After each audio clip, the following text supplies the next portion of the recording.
Good morning, সুপ্রভাত। কেমন আছো সবাই? আমি তো খুব খুব খুব ভালো আছি। আর আমার সিম্পল ভিলেজের হ্যাপি লাইফস্টাইলের নতুন একটা ভিডিওতে তোমাদের সবাইকে জানাই অনেক অনেক অনেক ভালোবাসা।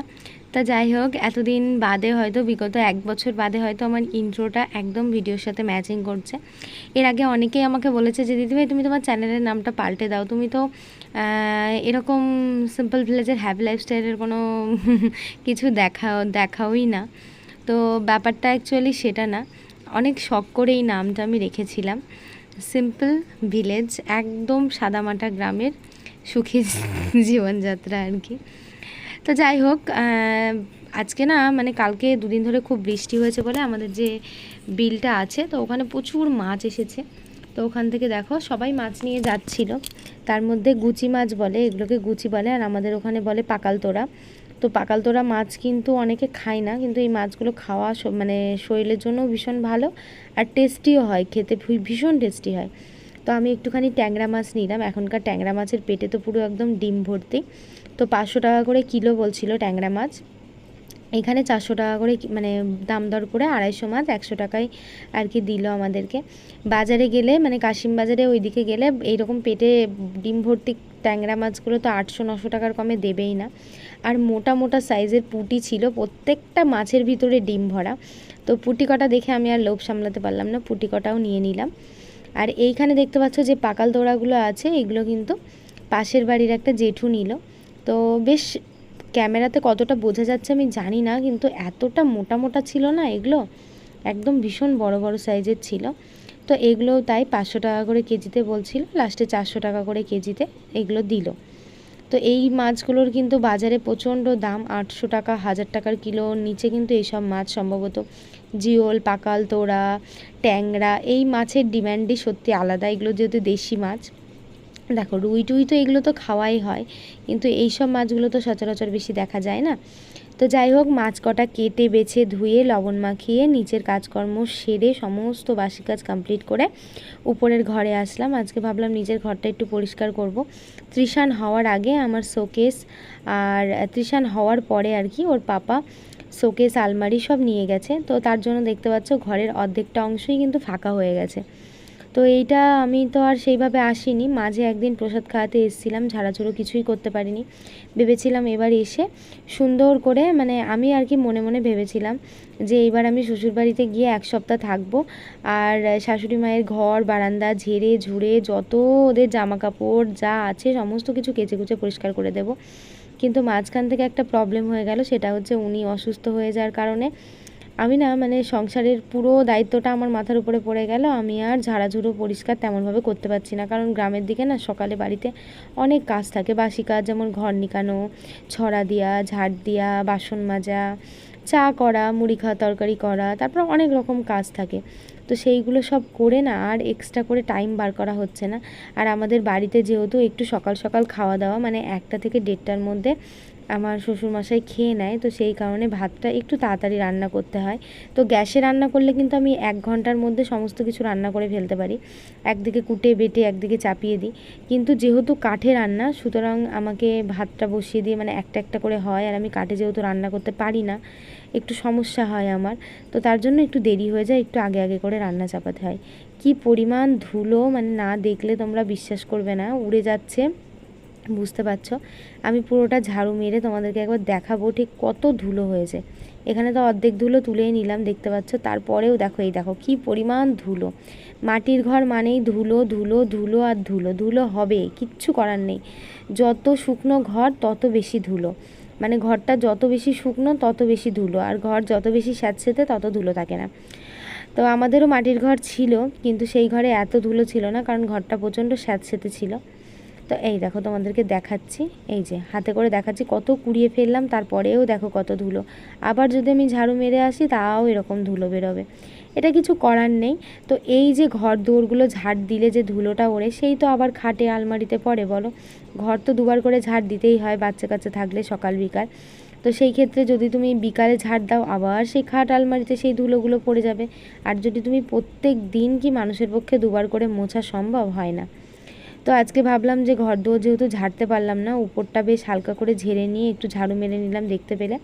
তো সমস্ত জামা কাপড় যেখানে যা ছিল, কাপড় চোপড় জামা কাপড় সমস্ত কিছু হচ্ছে সার্ফে ভিজিয়ে দিয়েছিলাম। তো 2 বালতি আর 1 ঝুড়ি হয়েছিল। তো শ্বশুরমশাই আবার বকছিল যে একদিনে এত কাচবা, তখন আবার পেটে ব্যথা করবে। তো এই যে একদিনে তো হবে না, 2 দিন লাগবে। আর যেহেতু আমি আর বেশি দিন থাকবো না, আমি 2 দিন চলে যাব 2 দিন পরেই, তো অনেক জামা কাপড় বুঝতেই পারছো। তো তার জন্য আর কি কেচে দিলাম। তো বাবার হচ্ছে লুঙ্গিগুলো প্রচণ্ড ময়লা হয়েছিল, কারণ কদিন মানে ধান ঝাড়া টাড়ার কাজ তো আমাদের বাড়িতে ধরো হতেই থাকে। তো এই ধান ঝাড়ার জন্য আর শাশুড়ি মা সময় পায়নি। ধান সিদ্ধ করে ভেবেছিল ধান মান সিদ্ধ করে একবারে তখন কাচাকুচো করব। তো আজকে কিছু কাঁথার ওয়ারগুলো খুলে নিয়েছিলাম, আর বাদ বাকি যা থাকবে কালকে দিয়ে দেবো। তো যেহেতু অনেক জামা কাপড় একদিনে বেশি করে না দিলে সম্ভব না। তো তারপরে কাচাকুচো করে সমস্ত কিছু ধুয়ে মেলে এখন দেখো এখানে মুড়ি নিয়ে বসেছি। তো সকালবেলায় খাওয়াটা আমার একদমই অভ্যাস নেই, ওই জন্য আমি সকালের খাওয়াটা মোটামুটি ওই 10টার দিকেই খেতে ভালোবাসি। আমাদের বাড়িতে যেমন খুব সকালে ঘুম থেকে ওঠে, মানে 5টা হতে হতে সবাই ঘুম থেকে উঠে পড়ে, সেক্ষেত্রে ধরো বাসি কাজ 7টার মধ্যে কমপ্লিট হয়ে যায়। তারপরে মুড়ি টুড়ি চাটা দিয়ে সবাই একসাথে মুড়ি খেয়ে নিই। তো আমি একটু বেলাতে খাই, অত সকালে ভালো লাগে না বলে। তো আজকে আলু পোড়া দিয়ে, মা আলু পোড়াতে দিয়েছিল ধানের মধ্যে, তো সেটা পেঁয়াজ আর লঙ্কা দিয়ে মাখা হয়েছে, সেটা দিয়েই মুড়ি খাচ্ছি। আর আজকে যেহেতু বৃহস্পতিবারটা আমার শাশুড়ি আর শ্বশুর পালে আগে করায়, মানে আমি বিয়ের পর থেকেই এসে দেখছি। তো খাওয়া দাওয়া করে আমি রান্নাটা চাপিয়ে দিয়েছিলাম। আর গ্রামের দিকে এরকমই হয়, ঢপের মধ্যে তেল থাকে আর একটা ছোট বোতলে এরকম সিস্টেমেই চলে আসছে, একটা ছোট বোতলে ঢেলে নিতে হয়, সেইটা দিয়ে রান্না করতে হয়। আবার পরের দিন যখন সেই বোতলটা ভর্তি হয়ে যায়, তখন আবার মানে শেষ হয়ে যায়, আবার ঘর থেকে ঢেলে নিতে হয়। এরকমভাবেই আর কি রান্নাটা হয়। আর সব থেকে একটা অসুবিধা কী জানো তো, মা যদি একটা ঝুড়ির মধ্যে তেল, জিরে, হলুদ, লবণ সমস্ত কিছু একটু একটু করে রেখে দেয়, তাহলে আর বারবার রান্না করতে করতে উঠতে হয় না। তো আমাকে না এই 14 বার করে রান্না করতে করতে একবার ঘরে যেতে হচ্ছে তেল নিতে, একবার লবণ নিতে, একবার এইটা নিতে, একবার চিনি লাগলে চিনি নিতে, সেই ক্ষেত্রে একটু দেরি হয়ে যাচ্ছে। তো আজকে একদম সিম্পল মেনু হবে, মোচার ঘন্ট আর আলু পটলের রসা, এইটা হবে মাদের জন্য। আর আমাদের জন্য যে মাছটা নিয়েছিলাম খেয়াল ছিল না, তো ফ্রিজে রেখে দিয়েছি ট্যাংরা মাছগুলো, আর পুঁটি মাছগুলো ভাবলাম আজকে রান্না করে নেব। তো এখানে দেখো মোচাটা কিন্তু খুবই সুন্দর, মামাদের গাছে হয়েছিল, মানে কলা গাছে হয়েছিল মোচাটা, এমন বড় সাইজের মোচা যে মামি মানে 1 গামলা হয়ে গেছে। তো বললো কেটে টেটে রেখে দিয়েছিল, বললো তোমরা রান্না করলে নিয়ে যাও। তো মা নিয়ে এসছে, মোচাটাকেই মুগ ডাল দিয়ে ঘন্ট করলাম। আর আমার সোনা তো সারাদিন পাড়া বেরিয়ে বেরিয়ে বেড়াচ্ছে, সবাই নেয় জানো তো আমার ছেলেকে। আর সত্যি কথা বলতে গ্রামে থাকলে ছেলে মানুষ করা কোনো কষ্ট না। একটা দিদিভাই কমেন্টে বলেছে তুমি গ্রামেই থেকে যাও, এখানেই ছেলেটাকে মানুষ করো, তো সেটা তো আর সম্ভব না, না। তো ছেলেরও যেমন একটা আছে, আমার মেয়েরও তো একটা ভবিষ্যৎ আছে। তো দেখো কত খুশি, এই দিদিকে পেলে তো ও আর মানে হামলে পড়ে একদম যাওয়ার জন্য।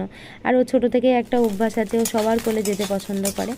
তো এইখানে দেখো পুঁটি মাছগুলো ভাজলাম, কতটা বড় বড়, আমি ক্যামেরাতে দেখে মনে হচ্ছে কতটা ছোট ছোট, কিন্তু মাছগুলো পুরো এইরকম মোটা মোটা সাইজের মাছ। আর 1 পেট করে ডিম।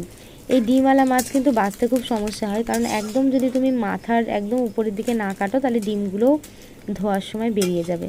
তো মাছের হালকা করে তেঁতুল দিয়ে টক করব, ভীষণ প্রিয় ভীষণ প্রিয়, মানে এইসব খাবার বিয়ের আগে কোনো দিন খাইনি, আর বিয়ের পরে দেখো কত প্রিয় হয়ে গেছে। আসলে কি বলো তো, আমার মনে হয় প্রত্যেকটা মানুষেরই সব ধরনের খাবার টেস্ট করে দেখার দরকার।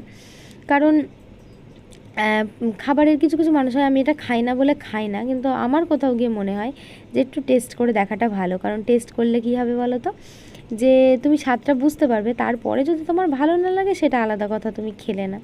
তো এই টক টক যখন রান্না হতো, আর সত্যি কথা বলতে আমার একটা অভ্যাস আছে, আমি সব ধরনের খাবার টেস্ট করতে খুব ভালোবাসি। আর এমন কোনো খাবার নেই যে আমি খাই না, হ্যাঁ হয়তো কিছু খাবার আছে যেগুলো একটু কম পছন্দ করি, কিন্তু খাই।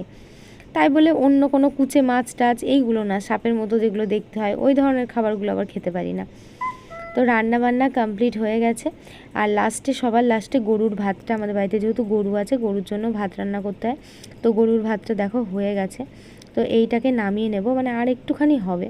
তো এইটাকে নামিয়ে নিলেই আমার মোটামুটি রান্নাবান্না কমপ্লিট। তো গরমে পুরো একদম ঘেমে গেছি, মনে হচ্ছে যেন দম লেগে যাচ্ছে। আজকে একদম সিম্পল মেনু করেছি, খুব একটা বেশি টাইম লাগেনি, তারপরেও বলবো অনেকটা টাইম লেগেছে, কারণ ভাতগুলো প্রচণ্ড পরিমাণে ফোটে, এত ফোটে।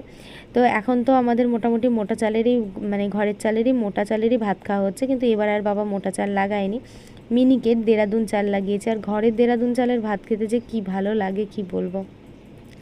তো খাওয়া দাওয়া প্রায় শেষের দিকে, তোমাদেরকে ভাবলাম একবার মাছের ডিমগুলো দেখায়।